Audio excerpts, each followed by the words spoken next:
Hello there, welcome. This is the lobby of the Hermitage Hotel. Violet is a fictional character, meaning Violet never really lived, but lots of the places and characters in the Hope Chest were real places. This is the lobby of the Hermitage Hotel, about as it would have looked in 1920. You can see it's a very fancy hotel, it's a very swanky hotel, and this is where a lot of both the suffragists, or the suffs, and the anti-suffragists, or the antis, this is where both of those people were staying at during this time when the Tennessee legislature was going to vote. We were introduced to a real character yesterday. His name is Mr. Seth Walker. And Seth Walker plays an important role in the voting that's going to happen. And he was a suffragist. He was one of the suffragists' biggest supporters, in fact, is what the text says. But then we find out, because this woman confronts him in the lobby and calls him a turncoat, which means that it's kind of like saying that someone betrayed you if you call them a turncoat. We find out that he had actually betrayed the suffragists, and now he intends to vote anti-suffragist. And so they're asking, when she says, what did they pay you? She's asking whether Seth Walker changed sides by being bribed, by having the anti-suffragists, pay him money or something else in order to get him to change his vote, which is, it's illegal, first off, for someone to pay you to vote a specific way. It's also very, unethical. Like, if we believe in something, we should stand by our convictions and vote that way, and we shouldn't, change our votes based on, what other people would have us vote, or what they would pay us to vote. If you noticed yesterday, Violet got a red rose put into her hair, which is going to be interesting, because now she's going to stay in a room with Miss Esquadrille, and everyone supposes that she believes in the group that have red roses in their hair, which are actually anti-suffragists. So that's going to be interesting. And then I do want to point out, just real quick for the students, and then if there's any parents that are listening, the chapters today, not so much today, but also the one tomorrow, it does have a little bit of people drinking in it. It's nothing too graphic in either today or tomorrow, but we find out that the anti-suffragists were using alcohol to bribe people, so they were giving them liquor or alcohol to help them vote a certain way. So I do kind of just gloss over it, but I just wanted to point that out. And so if that's something that makes you uncomfortable or that you don't want to listen to, you're more than welcome to skip that, and I can kind of fill in the gaps on future videos. But Chapter 11, Finding Chloe. The number of the brass key was 907. Violet had never been in an elevator before. It was packed, and it stopped at every floor. A teenage boy in a white uniform worked the controls, and every time they left a floor, Violet's stomach lurched unpleasantly. On the 8th floor, several men got on who reeked of whiskey, a smell Violet recognized from back when Father used to drink, when alcohol was still legal. "Going down?" said one of the men asked tipsily. "Going up, sir," said the elevator boy. "That's all right. We'll go up, then we'll go down." He and his companion laughed uproariously and then tried to sing a song that went, "The red, red anti-suffrage rose."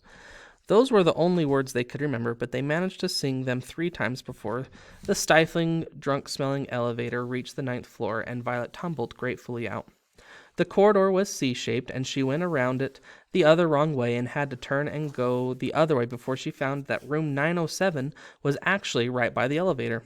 She turned the key in the door and went in. The room was tiny, but had 2 iron bedsteads in it. One of them was obviously taken. There was a trunk at the foot of it and a selection of shirtwaists laid out on it, as if the owner had had trouble making up her mind which to wear. There was a straw hat decorated with an artificial red rose hanging from a peg, and a clothesline strung across the room that had several pair of black bloomers, 2 petticoats, and a corset. Violet ducked under all of these and sat down on the other bed. The room was sweltering hot, as if all the heat in Nashville had risen up and settled in it.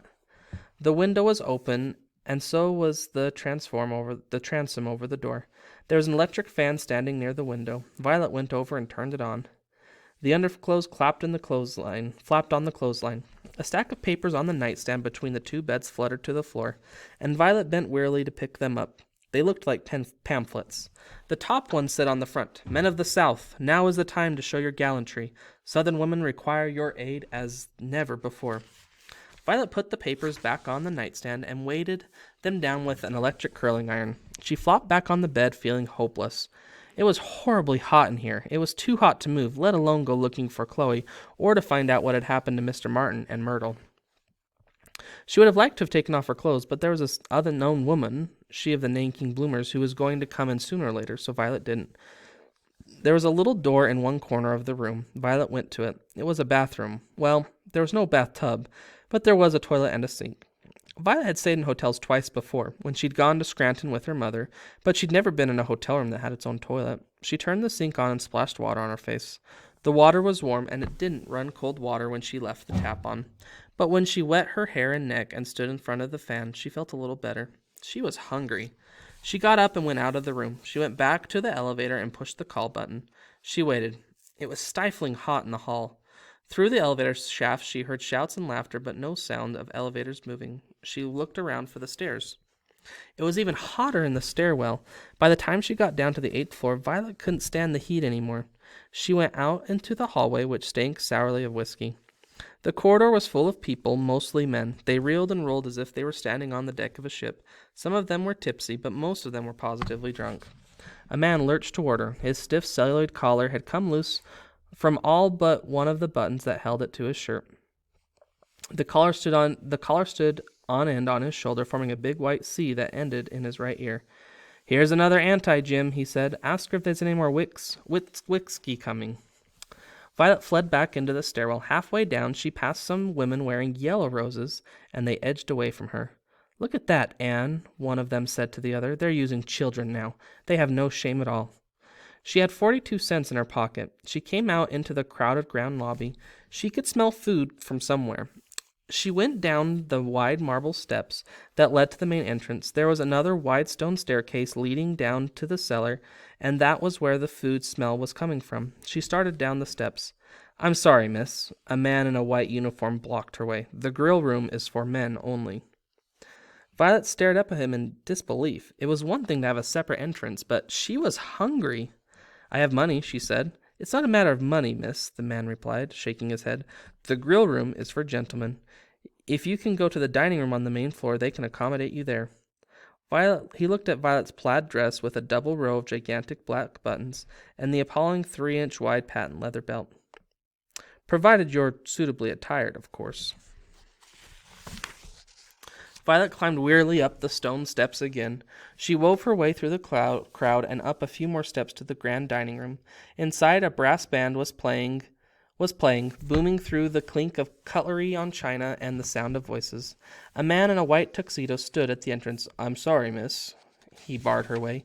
"Evening wear is required in the dining room." Violet didn't have any evening wear. What was the matter with the world when you couldn't even get something to eat when you had 42 cents in your pocket? She went back up to the front desk.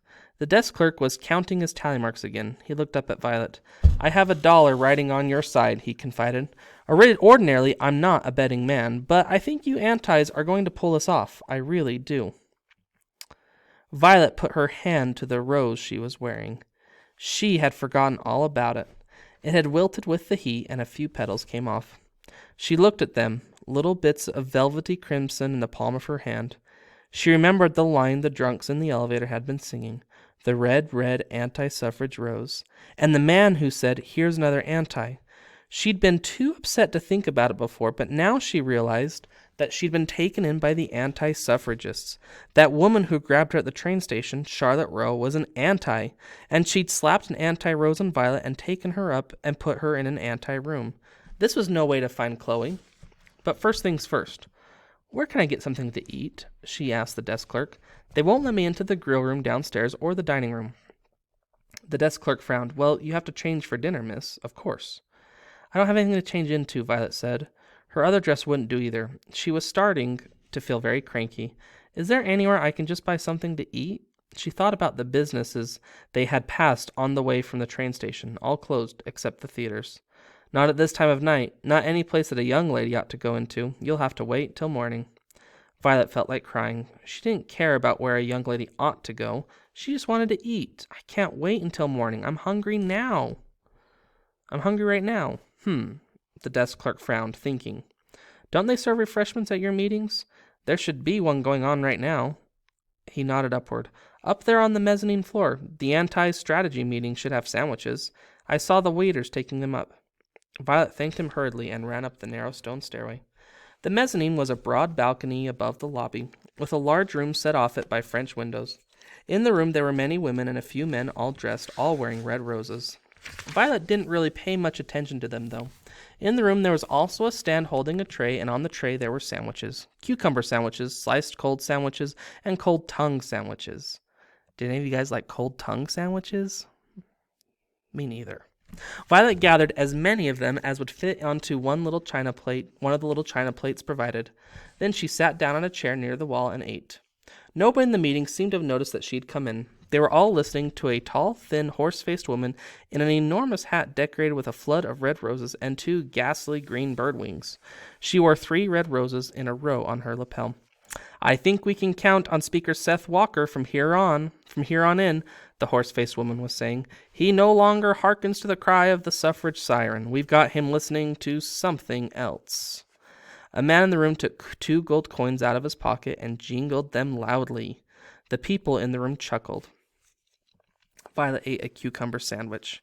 That's one thing we don't have to worry about, Miss Pearson, a woman in a full-length black bombazine gown said to the horse-faced woman.